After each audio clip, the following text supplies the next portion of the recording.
Você já aprendeu muita coisa sobre corte. Corte total, corte parcial, corte composto, meio corte.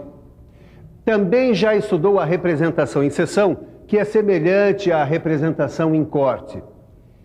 E aprendeu como se interpretam desenhos técnicos mecânicos com representação de encurtamento, o que requer a imaginação de cortes em peças. Mas você não aprendeu tudo sobre cortes. Há ainda um outro assunto muito importante que você vai aprender nessa teleaula de hoje. Na teleaula de hoje você vai saber o que é omissão de corte. Vai entender quando e como aplicar a omissão e vai ver muitos exemplos de desenhos técnicos com omissão de corte. Agora preste muita atenção que a nossa teleaula de hoje está apenas começando. Posso falar uma coisa? O desenhista errou, cara. Escuta aqui, que discussão é essa, hein, rapaziada? Que bom que você chegou, Silva. Dá uma olhada nesse desenho aí, cara. Sim, o que é que tem esse desenho? Ué, você não me falou que é um grande observador? Dá uma olhada. Sim, já estou olhando. O que é que ele tem de errado? Olha aqui, Silva, presta atenção. Esse triângulo aqui da figura não está churado e faz parte do corte. Devia estar churado, concorda? Acho que o desenhista esqueceu. Não, o desenhista não esqueceu de nada. Foi um esquecimento meu. Aliás, foi uma omissão minha. Peraí, omissão? Você? Por quê? É que eu deixei de falar a vocês sobre a omissão de corte. Omissão de corte? Omissão quer dizer falta, ausência. Isso quer dizer que nas representações com omissão de corte, as achuras são parcialmente omitidas. Como é isso? É justamente o que nós vamos explicar. Angela, não é melhor começar do começo? Ah, é verdade. Do começo, bem do comecinho, assim fica tudo bem claro. Agora, você sabe qual é o meu lema, né, Miguel? Sei. Mostrar em vez de contar. Então, dá só uma olhada aqui. Observe bem esse desenho. O que você nota? O desenho está totalmente achurado, não é? E o que isso quer dizer? É que o corte atingiu totalmente as partes maciças da peça. Agora me diz uma coisa. Veja bem esses dois modelos aqui, viu? Prestou bastante atenção nos dois? Então responda. Qual dessas duas peças corresponde à vista em corte anterior, a primeira que apareceu na tela? É difícil, não é? Fica complicado dizer à primeira vista qual das peças atingidas pelo corte está representada na vista achurada, pois as áreas atingidas pelo corte são semelhantes. É aí que entra o nosso assunto de hoje, omissão de corte. Para você entender muito bem por que certos elementos devem ser representados com omissão de corte. Repare nessas duas escoras aqui. Uma delas é totalmente sólida, maciça.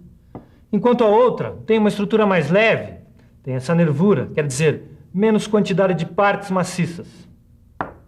Agora vamos fazer um corte no sentido longitudinal, nas duas peças. Vamos ver o que acontece. Veja bem, quando a gente faz um corte no sentido longitudinal, olha só. As áreas atingidas pelo corte são semelhantes, não? Então, para diferenciar as vistas ortográficas das duas peças, é que a gente tem que usar a omissão de corte. Para deixar bem claro qual peça que tem a estrutura mais leve, que tem essa nervura, a gente precisa representar essa peça com omissão de corte. Embora a nervura seja uma parte maciça, ela é representada no desenho técnico sem achuras. Olha como fica o desenho. Na vista frontal em corte, as achuras foram omitidas, onde seria representada a nervura. Percebeu quando se utiliza a omissão de corte? Olha só, na vista frontal dessa escora maciça, não se utilizou a omissão de corte. Aqui está a vista ortográfica completamente achurada. Mas, para representar a escora com a nervura, foi utilizada a omissão de corte. Olha só. Representando a nervura com omissão de corte, não se fica com a impressão de que a peça com nervura é tão maciça quanto a outra.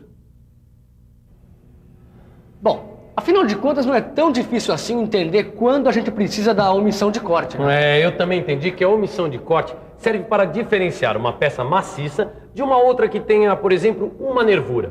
Mas será que toda peça com nervura é representada pela omissão de corte? E, na verdade, quais os tipos de peça que são representados pela omissão de corte? Boa pergunta, Tito. Na verdade, apenas alguns elementos podem ser representados em omissão de corte quando seccionados longitudinalmente. Bom, quer dizer que tem uma lista de elementos que são representados pela omissão de corte? Ah, sim. Como sempre, esses elementos são indicados pela ABNT. Espera aí que eu vou mostrar aqui para vocês alguns desses elementos. Como vocês já sabem, as nervuras são elementos que devem ser representados com omissão de corte. Também as orelhas são elementos que devem ser representados desse modo. E além das nervuras e orelhas, outro elemento que pode ser representado com omissão de corte são os braços de polias e os dentes e braços de engrenagens, como neste exemplo aqui. Ananias, tudo bem? Oi, Marcos, tudo bem? Vai. E aí, como é que ficou aquele modelo que eu fiz pra você, hein? Ficou perfeito. É por isso que eu vim encomendar um outro modelo para você. Claro, vamos olhar o desenho. Olha aqui. Eu acho que esse desenho ficou meio esquisito. Olha, você não acha que faltou achurar essa parte triangular aqui, ó? Não, é que está representado com omissão de corte. Sabe, quando uma peça apresenta uma nervura como essa aqui, ela é representada dessa maneira mesmo. Ah, é? Não sabia disso, não. E você? Agora entendeu direitinho como é um desenho técnico com omissão de corte? O corte foi imaginado vendo-se a peça de frente. A vista onde o corte aparece representado é a vista frontal. A nervura foi atingida pelo corte no sentido longitudinal. Repare que na vista frontal, a nervura está representada com omissão de corte. Abaixo da vista frontal vem o nome do corte, corte AA. O local por onde passa o plano de corte vem indicado na vista superior pela linha traço e ponto estreita, com traços largos nas extremidades. As setas apontam a direção em que foi imaginado o corte. As letras ao lado das setas identificam o corte. A vista lateral aparece representada normalmente, da maneira como é vista pelo observador. Mas lembre-se de uma coisa, a nervura só é representada com omissão de corte quando é atingida pelo corte longitudinalmente. Agora, Ângela, não seria interessante dar outros exemplos de cortes longitudinais? Ah, boa ideia. Eu tenho aqui no computador um ótimo exemplo. Dá só uma olhada. Observe esta peça em perspectiva. Repare bem nas nervuras. Vamos imaginar que a peça foi atingida por um plano de corte longitudinal vertical para poder analisar as nervuras. Olha só, numa representação normal de corte, toda a área maciça atingida pelo corte deveria ser achurada, como mostra esse desenho, você está vendo? Só que esta representação dá uma ideia falsa da estrutura da peça, você não acha? Então é necessário imaginar a omissão de corte na nervura longitudinal. Você não acha que assim a gente tem uma ideia mais clara da estrutura? E olha agora as vistas ortográficas. A vista representada em corte é a vista frontal.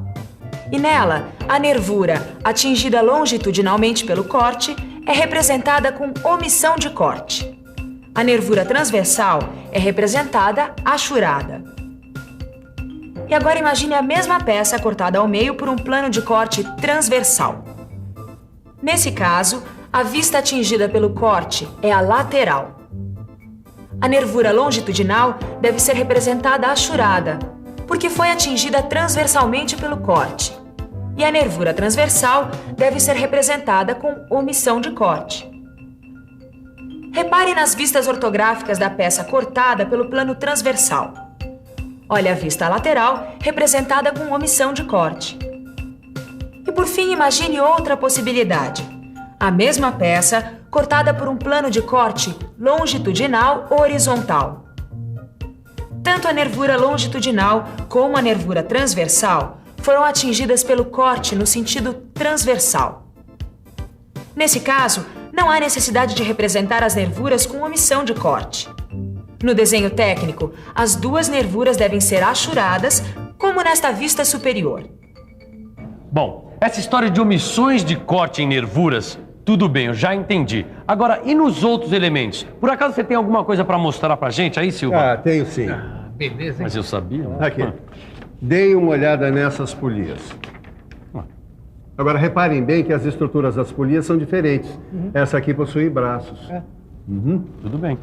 Agora, essas aqui são as duas polias seccionadas. Numa representação normal, as duas polias ficariam semelhantes. Querem ver? Olha aqui.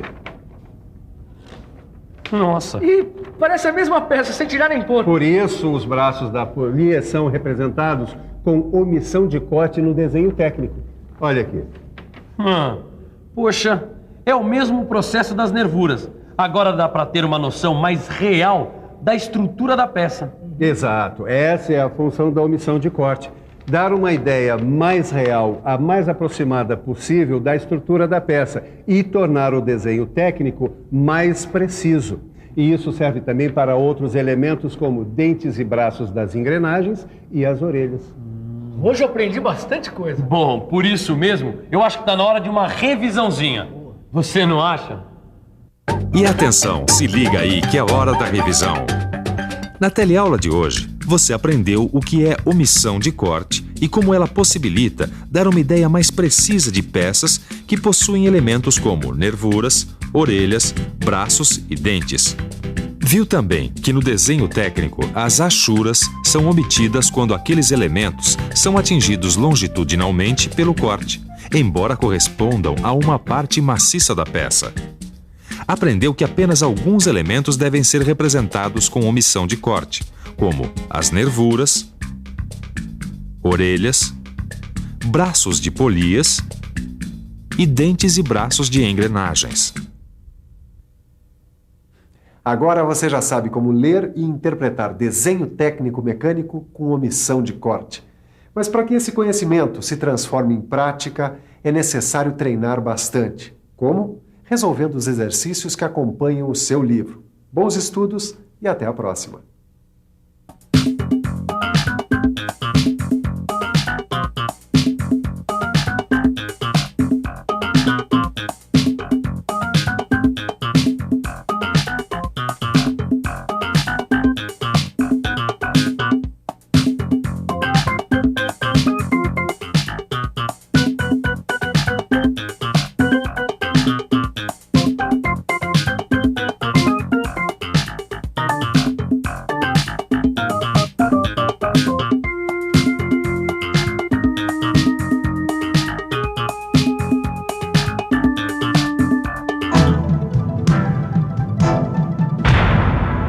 Telecurso 2000, um programa de educação do Sistema Fiesp e da Fundação Roberto Marinho.